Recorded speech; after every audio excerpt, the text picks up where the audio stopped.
Let's learn some basic board game terminology.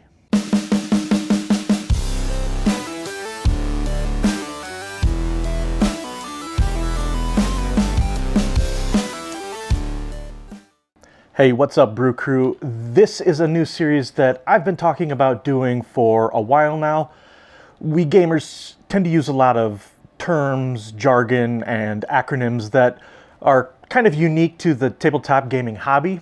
So I wanted to do what is essentially a video encyclopedia to help new gamers learn what some of these terms mean. So I asked my followers to give me some suggestions on what they would like to see in this kind of video. And I also searched Board Game Geek and just thought back to my time as a new gamer and what words tripped me up the most. I'm going to be breaking this series down into a couple of categories, and this first one is going to focus on some of the basics. These are some fundamental terms that you will likely run into early on in your board gaming. And so I figured this should be the first video that I do. I will say that I have not included very common words or phrases unless they have a different meaning within the hobby. So, without further ado, let's get started. Mass market games. These are games that you would traditionally find most often on the shelf at a big box store.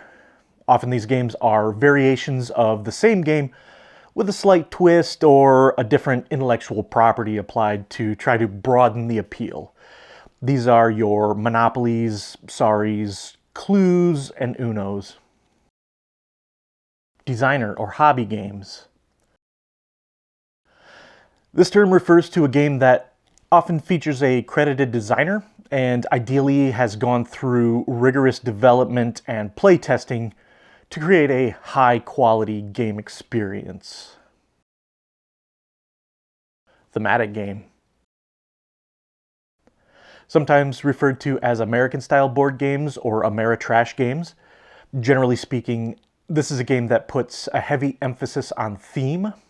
Often these games involve direct player conflict and frequently also feature either player elimination or a specific win-loss condition. These games typically try to immerse you in the setting and events that are taking place during the game. Euro or Eurogame. The now more common term for what was originally referred to as German-style games. These games generally feature little to no direct player conflict and instead will often reward long-term strategy and efficient gameplay by allowing players to earn points. This style of game design was traditionally very popular in Germany, and although now many countries, including those outside of Europe, produce games with this design philosophy, the term has become ingrained in the tabletop gaming subculture. Hybrid game. An increasingly more common style of board game design which mixes American-style thematic immersion with European-style gameplay sensibilities. These games mix theme and mechanism for a smooth gameplay experience. Gateway game. The term gateway game is used to refer to a game that can be used to teach non-gamers or new gamers. These games are often characterized by simple rules that do not require an extensive amount of prior gaming experience to understand. They're referred to as gateway games because they are what bring new gamers into the hobby. Counter to the gateway game is the gamer's game. This term refers to games that are generally less accessible to a person until they have acquired some knowledge and experience in the world of hobby board games. They will usually have more complexity, more rules, and longer play times. Mechanism or mechanics. A game's mechanism is a defining characteristic of its gameplay. It's what drives the game. Games can have one mechanism, like Trouble's Roll and Move, or multiple mechanisms. Gloomhaven lists 22 different mechanisms on its Board Game Geek page. There are loads of mechanisms out there, way too many to cover in this video on the basics, but I plan on doing one of these videos solely dedicated to board game mechanisms. Strategy. In board gaming, strategy refers to the idea of making decisions based on long-term planning. Tactics. Tactics in board games refers to making short-term decisions based on the current state of the game. Expansions.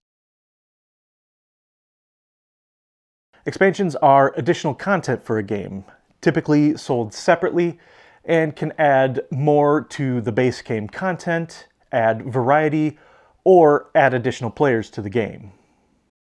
Variant. Board game variants offer modified rules to a game. These are sometimes used to adjust the difficulty, account for more or less players, or simply provide an alternate way to play the game. It's becoming increasingly more common for games to include a beginner variant, which provides an easier game for the sake of learning before stepping up to the full game. VP stands for victory points. This is a generic term for the points accumulated, often in Euro games, to determine the winner, sometimes referred to as VEEPs. Analysis paralysis. Sometimes called AP, this term refers to a scenario where a player attempts to analyze every possibility to ensure that they are getting the most points, at the cost of significantly increasing the wait time for other players between turns. Games that tend to offer many options to accumulate points and it's difficult to see which is the best option are said to be AP prone. Meeples. Short for My People and attributed to Alison Hansel when describing the player pieces from Carcassonne. This term refers to small people-shaped player pieces common in many board games. Adding eeple to the end has become common practice for player pieces that do not represent humans as well, such as sheeple, cameeple, or more broadly, animeeple. Alright everybody, thanks so much for watching the first video in this new series. Make sure to sub and click the bell because in the next video we'll be talking about common board game mechanisms. And until next time, let's get another round for the table.